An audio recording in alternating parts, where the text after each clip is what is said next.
Selamat pagi, bertemu lagi dengan saya Lucy Kawilarang SP MPD sebagai Kepala SD GP Berea Tondano. Hari ini saya akan memberikan materi tentang PLS, pengenalan lingkungan sekolah, tentang Wiyata Mandala.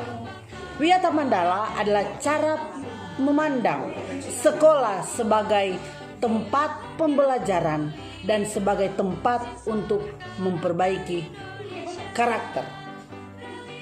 SDGP Berea terletak di Kelurahan Wawalintoan, Kecamatan Tondano Barat. Dan oleh kemurahan Tuhan, saat ini SDGP Berea memiliki 12 kelas. Karena setiap kelas mempunyai 2 rombel. Dan kemurahan Tuhan juga, sekolah ini memiliki berbagai fasilitas. Ada perpustakaan dengan luas 12 kali 8 meter, memiliki ruang kantor yang memadai, memiliki ruang UKS yang memadai, memiliki kantin yang bersih dan sehat, dan memiliki toilet 6 buah yang bersih dan sehat maupun indah dipandang. Sekolah juga kami memiliki wastafel 6 buah di depan kelas dan 1 buah di toilet guru untuk digunakan anak-anak sebagai tempat mencuci tangan. Terlebih saat ini kita menghadapi pandemi COVID-19, maka kita perlu membudayakan hal-hal yang baik bagi anak-anak kita. Mari kita mengenal SD Berea, sekolah yang penuh dengan cinta kasih, sekolah yang di dalamnya guru-guru belajar untuk memberikan yang terbaik. Karena moto dari SD Berea yaitu Giving My Best. Kami guru-guru, kepala sekolah mengajarkan kepada anak-anak untuk dalam segala perkara belajar untuk memberi yang terbaik. Itulah yang menjadi pandangan tentang SD GP Berea Tondano. Anak-anakku yang tercinta, salam sehat. Saat ini kita masuk pada materi tentang kesadaran berbangsa dan bernegara. Yang perlu kita perhatikan di dalam penerapan berbangsa dan bernegara terutama, yaitu yang pertama, 1, cinta tanah air. Ibu yakin semua cinta tanah air Indonesia. Betul? Yang kedua, kesadaran berbangsa dan bernegara. Yang ketiga yaitu Pancasila. Kita semua bersyukur punya Pancasila yang dapat mempersatukan keberagaman yang ada di Indonesia. Yang ketiga, rela berkorban. Materi kurikulum 2013 yang digunakan oleh SD GP Berea Tondano. Tahap pelaksanaan pembelajaran kurikulum 2013 meliputi 1. Kegiatan pendahuluan, yaitu mengondisikan suasana belajar yang menyenangkan, mendiskusikan kompetensi yang sudah dipelajari dan dikembangkan sebelumnya berkaitan dengan kompetensi yang akan dipelajari dan dikembangkan, menyampaikan kompetensi yang akan dicapai dan manfaatnya dalam kehidupan sehari-hari, menyampaikan lingkup dan teknik penilaian yang akan digunakan. Kedua, kegiatan inti. Kegiatan inti merupakan proses pembelajaran untuk mencapai kompetensi yang dilakukan secara interaktif, inspiratif, menyenangkan, menantang, memotivasi peserta didik untuk berpartisipasi aktif, serta memberikan ruang yang cukup bagi prakarsa, kreativitas, dan kemandirian sesuai dengan bakat minat siswa. Ketiga, kegiatan penutup. Kegiatan penutup terdiri atas kegiatan guru bersama peserta didik, yaitu membuat rangkuman atau kesimpulan pembelajaran, melakukan refleksi terhadap kegiatan yang sudah dilaksanakan, dan memberikan umpan balik terhadap proses dan hasil pembelajaran. Kegiatan guru melakukan penilaian, merencanakan kegiatan tindak lanjut dalam bentuk pembelajaran remedial, program pengayaan, layanan konseling, atau memberikan tugas, baik tugas individual maupun kelompok sesuai dengan hasil belajar peserta didik. Menyampaikan rencana pembelajaran pada pertemuan berikutnya. Aspek penilaian terdiri atas aspek pengetahuan, yaitu aspek yang ada di dalam materi pembelajaran untuk menambah wawasan siswa di suatu bidang. Kedua, aspek keterampilan, bertujuan untuk meningkatkan keterampilan siswa dalam membuat, melaksanakan, dan mengerjakan suatu soal atau proyek sehingga siswa dapat terlatih sifat ilmiah dan karakter yang merujuk pada aspek keterampilan. Terakhir, aspek sikap dan perilaku. Aspek penilaian sikap dan perilaku merupakan aspek penilaian dengan menilai sikap dan perilaku peserta didik selama proses pembelajaran. Puji Tuhan, hari ini saya diberi tugas untuk memaparkan tentang karakter. Kalau kita belajar tentang karakter adalah pendidikan budi pekerti plus, yaitu yang melibatkan aspek pengetahuan dan tindakan. Menurut Thomas Lincona, tanpa ketiga aspek ini, maka pendidikan karakter tidak akan efektif. Dengan pendidikan karakter yang diterapkan secara sistematis dan berkelanjutan, seorang anak akan menjadi cerdas emosinya. Kecerdasan emosi ini adalah bekal penting dalam mempersiapkan anak menyongsong masa depan. Karena seseorang akan lebih mudah dan berhasil menghadapi segala macam tantangan kehidupan, termasuk tantangan untuk berhasil secara akademis. Jadi perlu pendidikan karakter ini harus menjadi prioritas utama, dan kita sebagai orang yang percaya kepada Tuhan yang harus kita tanamkan bagi semua siswa, yaitu dalam Kolose 3 ayat 23, apapun yang dilakukan, lakukanlah seperti untuk Tuhan. Nah, ketika memiliki modal ini, maka semuanya akan menjadi indah.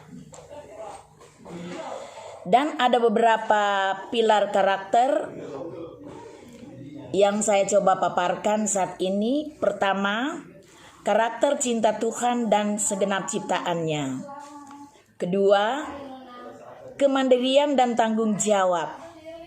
Yang ketiga, kejujuran diplomatis. Keempat, hormat dan santun. Kelima, dermawan, suka menolong, dan gotong royong. Keenam, percaya diri dan pekerja keras. Ketujuh, kepemimpinan dan keadilan. 8, baik dan rendah hati. Dan yang ke-9, karakter toleransi, kedamaian, dan kesatuan. Ya, diharapkan dengan adanya penjelasan menyangkut karakter ini, maka anak-anak yang sekolah di SD Berea akan semakin memiliki nilai-nilai luhur dalam setiap aspek kehidupan. Tuhan memberkati.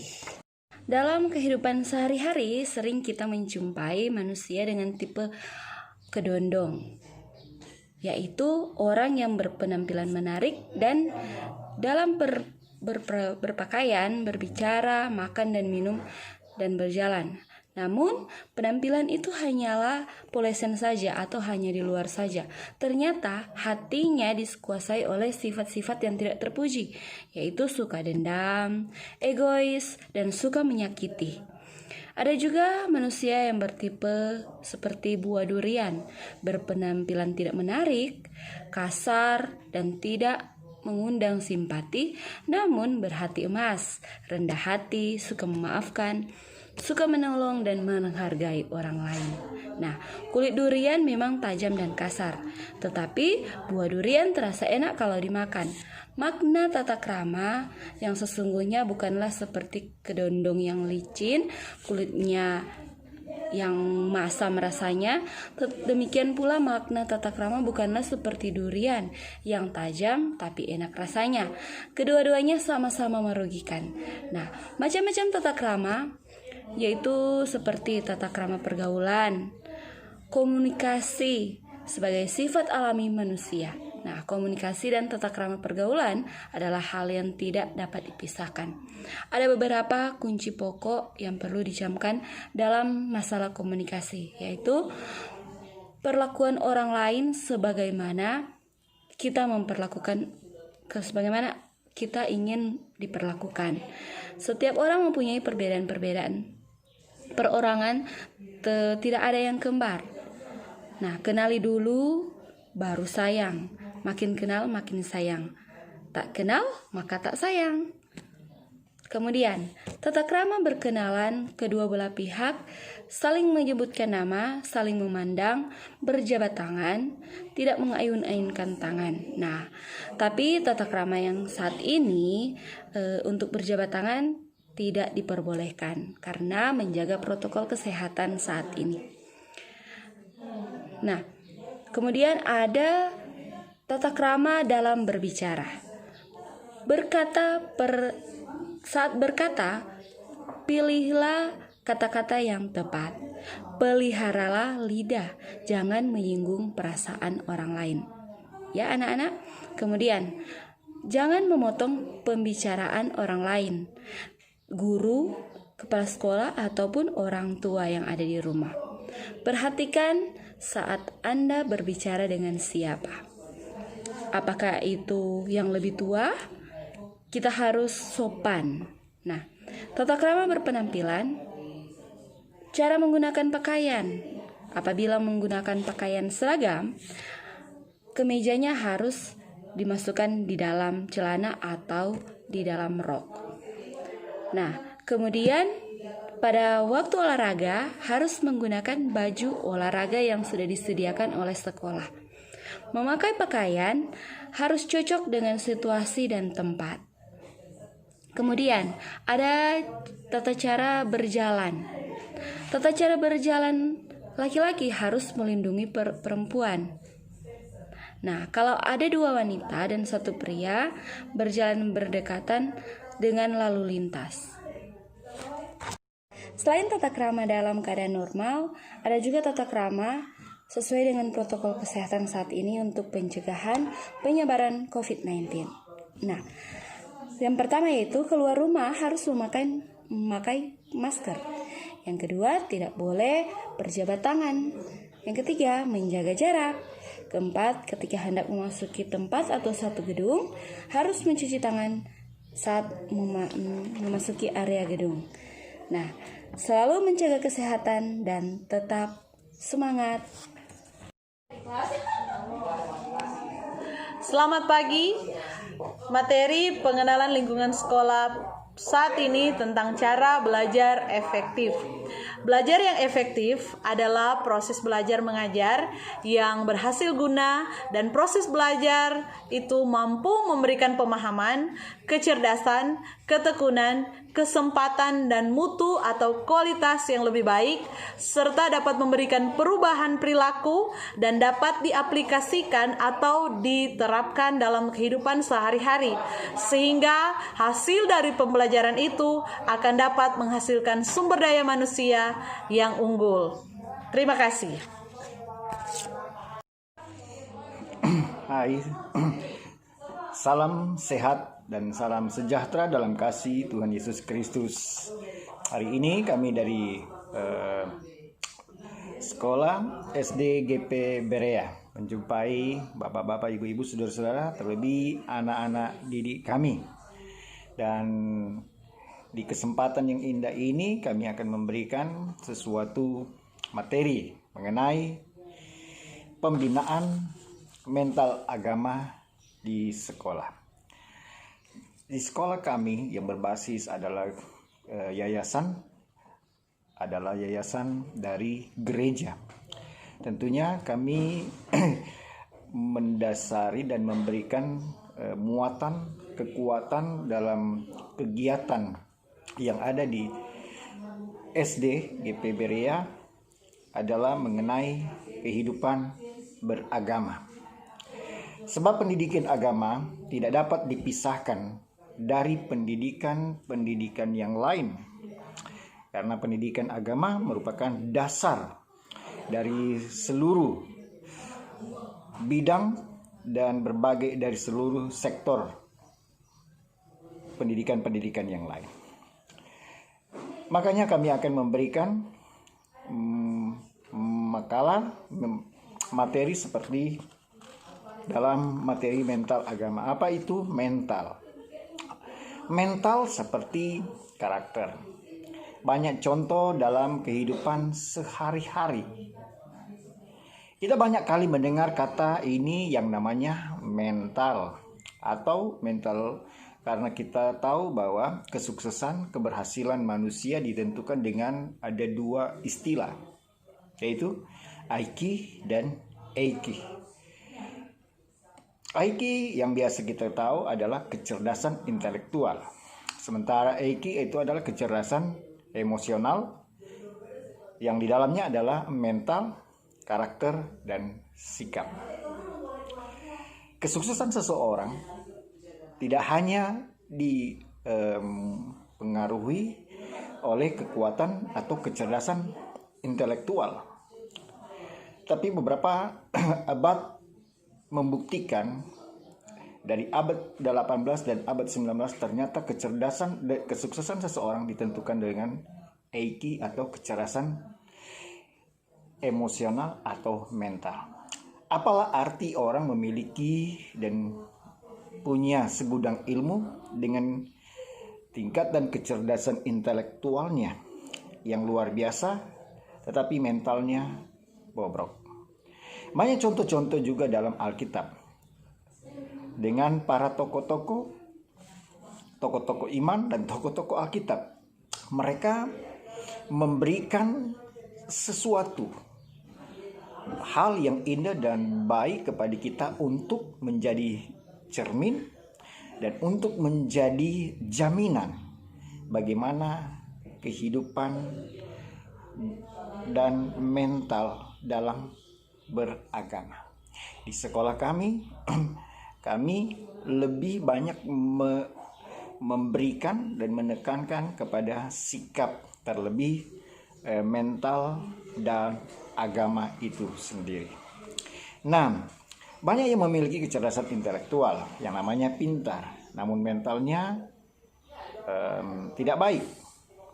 Mental agama sekarang yang kita harus ketahui, kita tidak hanya memiliki pengetahuan tentang agama atau pengetahuan tentang Alkitab. Namun apa artinya kalau kita tidak melakukannya? Kita tidak melakukannya. Jadi kita harus melakukan berdasarkan apa yang kita ketahui, yang kita pelajari dari isi Alkitab yang kita ajarkan itu. Karena gereja kami mengajarkan tentang agama yang diambil dari isi Alkitab itu sendiri sebagai dasar kekuatan untuk melakukan kehidupan beragama. Dalam arti bahwa ini adalah harga mati, tidak boleh tidak. Kita harus memberikan pelajaran agama dari dasar Alkitab itu sendiri. Ada ungkapan dalam Alkitab bahwa kita adalah surat yang tertulis. Dalam arti orang melihat dalam diri kita yang kita lakukan setiap hari, yang kita kerjakan setiap hari, bukan untuk membuat orang lain terganggu, tetapi membuat orang lain atau menarik perhatian dari banyak orang supaya mereka mendapat berkat dari tingkah laku, dari sikap kita, dan dari apa yang kita lakukan. Itulah yang dinamakan mental agama. Contoh-contoh yang kami harus ambil dalam Alkitab seperti Yusuf. Dia menjadi manusia dengan memiliki kepribadian yang istimewa. Dengan berbagai hal yang pernah ia jalani, kami harus memberikan contoh ini dalam Alkitab sebagai dasar untuk pendidikan agama. Sebagai seorang Yusuf yang masih muda, dia berhasil, dia sampai masuk dan sebagai seorang pengaruh yang mempengaruhi istana Firaun. Dan sampai dia naik di istana Firaun, berasal dan dia pernah menjalani kehidupan yang ekstrim.